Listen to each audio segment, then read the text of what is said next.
Assalamualaikum warahmatullahi wabarakatuh. Saya akan sharing kepada Bapak Ibu, bagi Bapak Ibu yang memiliki anak, saudara, ponakan, dan sebagainya gitu, atau tetangga yang berkeinginan untuk masuk ke sekolah kedinasan, khususnya yang sudah lulus SMA gitu ya. Ini ada alur pendaftaran bagi yang baru lulus di tahun ini atau tahun sebelumnya. Ini dibuka masih dibuka kesempatan untuk anak-anak yang ingin lanjut ke perguruan tinggi atau politeknik. Di sini untuk sekolah kedinasan itu membuka pendaftaran untuk sekolah kedinasan di tahun 2022. Dimulai pembukaan itu bulan April. Nah, untuk alur pendaftarannya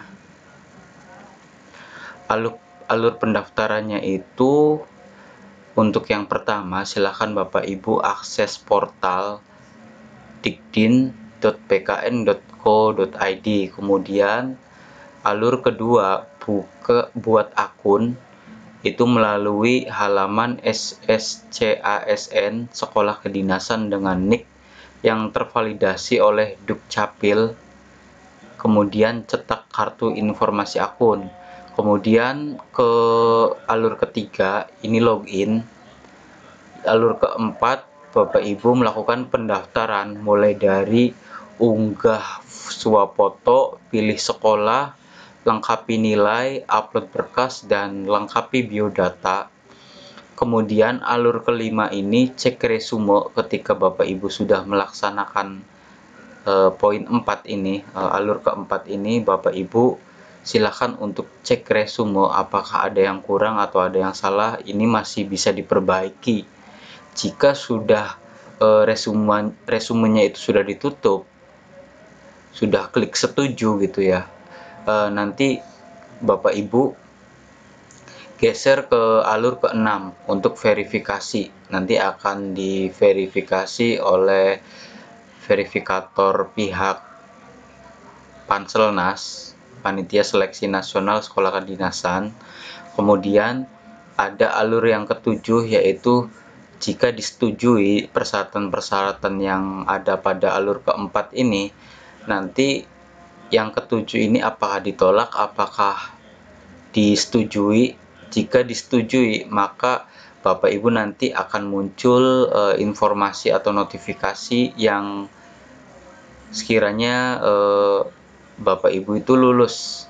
Kemudian yang ke-8, alur yang ke-8 ini pembayaran. Pembayaran ini di sini penjelasannya, pelamar yang lulus akan mendapatkan kode billing cek informasi pembayaran di masing-masing sekolah kedinasan.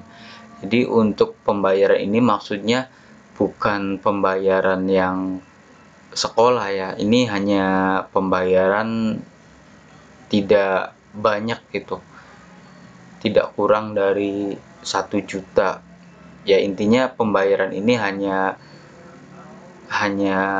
uang awal ketika Bapak Ibu serius untuk mendaftar gitu. Jadi bukan uang sekolah ya, karena memang sekolah kedinasan itu sekolah yang dinaungi oleh masing-masing kementerian. Kemudian yang ke-9 itu Bapak Ibu setelah pembayaran cetak kartu ujian. Nah, setelah cetak kartu ujian, alur ke-10 ini anak Bapak Ibu atau saudara gitu mengikuti ujian seleksi. Nah, di sini pelamar mengikuti proses seleksi sesuai dengan ketentuan masing-masing instansi. Jadi ketika Bapak Ibu sudah memilih instansi, maka proses atau alur yang ke-10 ini mengikuti aturan instansi masing-masing. Kemudian setelah alur ke-10, nanti alur ke-11, pengumuman hasil seleksi dari masing-masing instansi. Ya, seperti itu. Kemudian untuk sekolah apa aja yang dibuka, sekolah dari kementerian apa aja yang dibuka pada kesempatan ini, kita lihat di sekolah kedinasan atau di dikdin bkn.co.id/daftar instansi.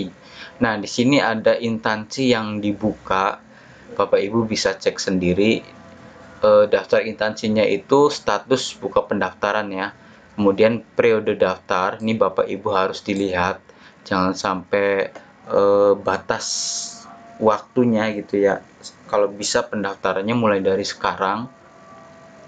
Karena memang untuk sekolah kedinasan itu banyak peminatnya, kemudian sangat banyak peminatnya, kemudian ini akan dijanjikan oleh kementerian masing-masing itu bakal mendapatkan semacam fasilitas yang mendukung buat pembelajaran anak Bapak Ibu, dan lebih beruntung lagi ketika sudah lulus itu ya, mendapatkan CPNS gitu. Ketika nanti ada proses berikutnya lah. Intinya untuk periode daftar ini untuk instansi Badan Intelijen Negara ya, mulai dari tanggal 9 bulan April sampai tanggal 30. Nah, di sini sudah mepet. Kalau Bapak Ibu sudah menyiapkan berkas, silakan. Nah, di sini ada informasi call center, kemudian link pengumuman, helpdesk, media sosial, kemudian ada kementerian lain juga. Ini ada instansi yang masih dibuka juga, Badan Meteorologi, Klimatologi, dan Geofisika. Kita geser ke bawah, Badan Pusat Statistik yang dibuka, kemudian Badan Siber dan Sandi Negara, kemudian ada Kementerian Dalam Negeri, kemudian ada Kementerian Hukum dan Hak Asasi Manusia, kemudian ada Kementerian Keuangan, dan di sini untuk yang paling lama dibuka itu sampai Mei ya. Ada Sandi Negara, Badan Siber dan Sandi Negara, kemudian ada Kementerian Perhubungan sampai bulan Mei awal. Di sini masih ada jarak 1 mingguan. Silahkan Bapak Ibu merekomendasikan anak atau saudara atau tetangga. Intinya ini peluang yang sangat baik buat masa depan anak Bapak Ibu gitu, karena memang di sini keuntungan dari sekolah kedinasan itu semuanya akan terjamin, termasuk nanti akan mendapatkan posisi di badan atau instansi yang dilamar gitu, dididik.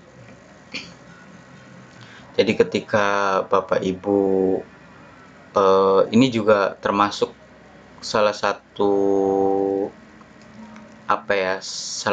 prioritas untuk 2022 CPNS ini berkaitan dengan P3 ke tahap 3. Ini nanti akan dibuka CPNS khusus yang lulusan sekolah kedinasan.